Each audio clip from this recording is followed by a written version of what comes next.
Boris Johnson is planning a radical overhaul of Whitehall, with plans to abolish departments, sack a third of the cabinet and reform how civil servants are hired. Work has begun by Number 10 on abolishing or merging several departments, including scrapping the Department for Exiting the European Union. Read more. General Election 2019. Boris Johnson urges UK to let the healing begin. Department's best civil servants will instead be sent to work with chief Brexit negotiator David Frost, according to the Sunday Times. Plans are reportedly being drawn up to merge the Department for International Trade and the Business Department, while the Department for International Development will be absorbed by the Foreign Office. Climate change and energy will be taken out of the Business Department and become a separate portfolio, and immigration will be taken out of the Home Office to become its own department as well. Johnson is expected to make a minor reshuffle next week, before making wholesale changes in February, which could include 1 in 3 cabinet members moved on. The changes are also reported to include reform of how civil servants are recruited.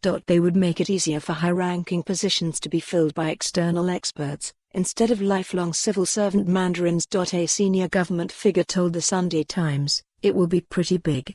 It will be finding the people who can do the jobs and not worry about media and short-term things. We're drawing up a very detailed and very revolutionary plan, and then we are going to implement it."